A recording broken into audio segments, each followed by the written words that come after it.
Para siyang patayin, Panginoon, bilang tao, dahil tao pa rin ang ating Panginoon sa Kristo, na may pagka-Diyos, ilayo niyo po ang sarong ito kung maaari. Pero may pahabol siya, ganun pa man, ang kalooban niyo, siyang masunod. So, tulungan po sa atin. Nanay ko, siyempre, natural na sa nanay yan, iyak, si Sister White. Pero kanina, tabi ko, hindi na ako iyak. Naiyak lang ako nung nagtayo ako yung, ewan ko kung mga dito, pumunta na ako nung sinabi ni Brother, punta ako sa dali, tumulo lang doon ako. Na yung mga nagmula sa puso nyo, ay nakikita po ng Panginoon Diyos yan.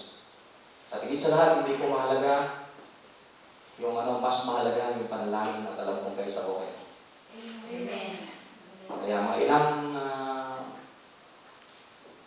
linggo siguro tayo hindi magkikita-kita, kaya si Pastor Arnold, nandiyan naman, si Pastor Angie, at si Pastor LP. Nararito naman mga kasangkapat at nandiyan din naman kayo.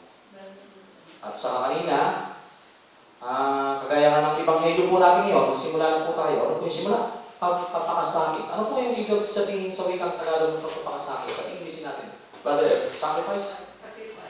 Sakripisyo. Pagpapakasakit. Parang ang hirap magpakasakit, ano?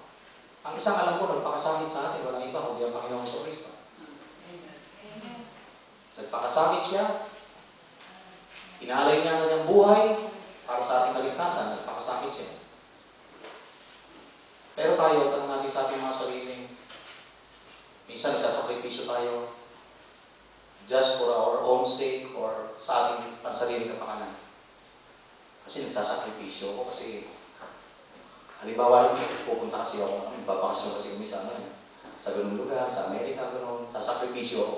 Pero kung tutusin, hindi dapat yung salitang sakripisyo kayo. Dahil ang sakripisyo tinatawag ay yung gumagawa ka dahil meron ka pinaglalaanan ng iba, hindi sa sarili mo.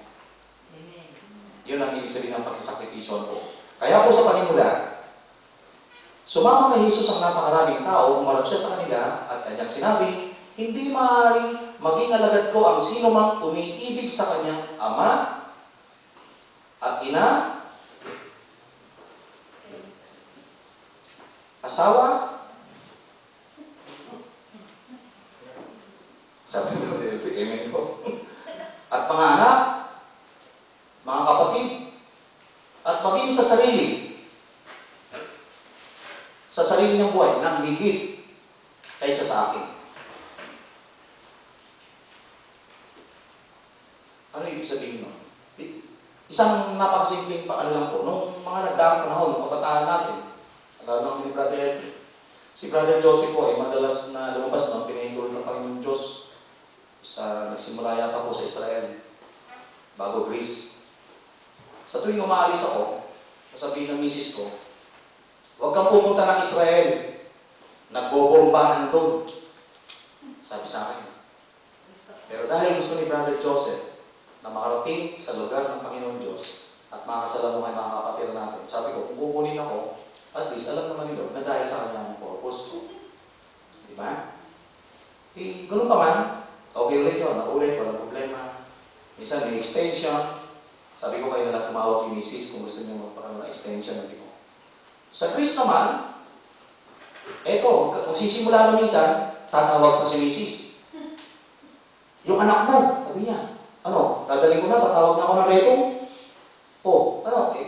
Gagawin din na po si Brother Joseph para magbahagi ng salita ng Diyos. Tumatawag halimbawa na po, tumatawag si Sister Julino at si Medyo nga naman. So tuwing umalis ako, ay nagkakasakit. So, reflected po yun sa bakit pa kailangan mas higit ang pagmamahal natin sa ating Panginoon Diyos kaysa sa mga kasambahay natin. Ama, ina, kapatid, asawa, at maging sa sarili natin. Bakit kailangan mauna ang Panginoon Diyos? Bakit? Ano po? Minsan sasabihin natin, Lord, naiintindihan mo naman ako eh. Yun ang bukang bibig natin, di ba? Matawa kayo, di ba? Naiintindihan nyo naman kami. Malawak naman ang pangunawa nyo.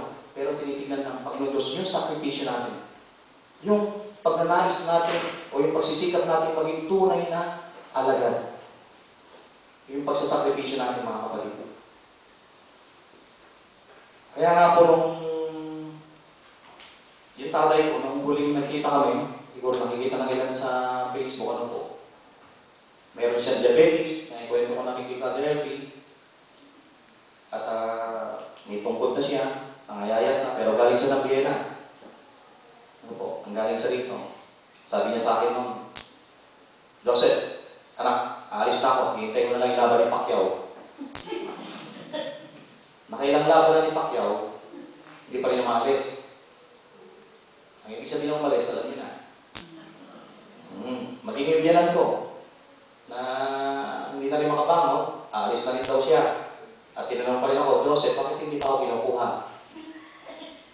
Hindi ako makakipo. Pero binulong ko lang sa hipag ko, hindi ba nung high school tayo, meron tayo pinagpipirma yun? Yung pagbawibigay yung card niya. Brother Ethel, alam mo yun? Bawibigay yung card. Oh, yeah. Yung bawat teacher, pupuntahan mo. Ano yun? Nakalimutan nyo na. Clearance.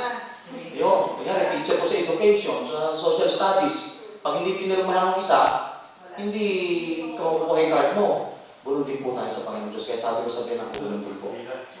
Clearance yan. Matawa kayo, no? Ngayon, yung tatay, nandun kami sa dirty kitchen, nagwawalis yung caretaker, si Gloria, o yung nickname niya, Buring. Wawalis. Kakapilig ng tatay. Alis na ako talaga. Isang laban lang, hintay ko na yung laban ni Pacquiao. Baka hindi mo na ako maabutan. Nung ano 2 years ago na, almost. Sabi ko, tay, ano yung ginagawa ni Buring? Nagwawalis. Nakapagwalis na ba kayo? Bulakin nyo. Bulakin nyo. Kahit paano, kung tutusin, alam nyo dapat yun. Ano yung ginagawa ni Buring? Nagwawalis. Nakapagwalis na ba kayo? Ano bang walis ang sinasabi mo? Tay, lahat tayo nagkakaroon ng kalat. Lahat tayo. Kagaya na nakasad sa banal ng kasulatan. Wala magsasabing wala tayong kasalanan.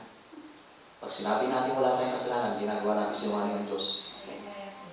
So, lahat tayo nagkakalat. Nung naunawaan nyo na,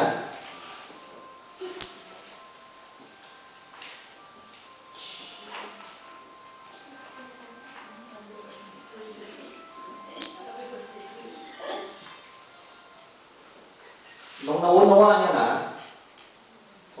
nyo na ngayon, sabi ko, tay, okay, naunawaan nyo na. O, bibigyan ko na. Alam niyo ba yung taong pupunta sa abroad? Oo. Ano yung ginagawa? Hindi naghahanda ng mga maleta, yung mga kailangan dalhin. Yun. Nakapagbasta na ba kayo ng mga dadalhin nyo? Ano ba yung sinasabi mong handa-handa pa tayo? Pag tayong lahat ay maglalakbay at aalis na. Alam niyo, ibig sabihin na sa mga kapatid. Hindi po kayo pinanganak kahapon, ano po? Lalo po siya ng ating sa akin. Lahat tayo ay aalis. Wala po may iwan. Ano po? Dito po, sa lupa, ang hiram nating buhay ay kukunin din po na nagpahiram. Kaya po paglapit natin sa nagpahiram, titignan niya po kung namunga tayo at pinagyaman natin yung pinahiram sa atin. Sabi niya sa akin, ano? Nakapaghanda na ba kayo sa maleta? Di ba? Pag ginaghanda tayo sa maleta, Colgate, brief, underwear, lahat, pasalubong, lahat. Dahil pag pinakalimutan tayo, kahit isa na pinaka-importante, wala tayong katahimikan sa ating patutunguhan. Maliwanag po ba sa akin lahat? So, ngayon, nandito po tayo ngayon sa pagpapakasakit natin. Ngayon, yung mga sinasabi natin na minsan, huwag natin, pagandahin natin, huwag natin gamitin salitang sagabal. Minsan, kinakasangkapan ng ating mga mahal sa buhay upang mahadlangan ang paglapit natin sa ating Panginoon Diyos. Maging makatotohanan tayo at ihalimbawa natin sa salita ni Jesucristo. Pagdating na huling araw, ang kaaway ng tao ay ang kanya mismo kasambahay. 5, maglalaban-laban. Ama, laban sa anak ng lalaki. Ina, laban sa anak ng babae. At ang masakit, dinan, kontra sa maruging ng babae. So, nangyayari? Ano po? Nangyayari po sa akin. Ganun pa man, hindi natin dapat anayin yun, kundi pagsumikapan natin. Pagsumikapan natin kung kinakasangkapan man sila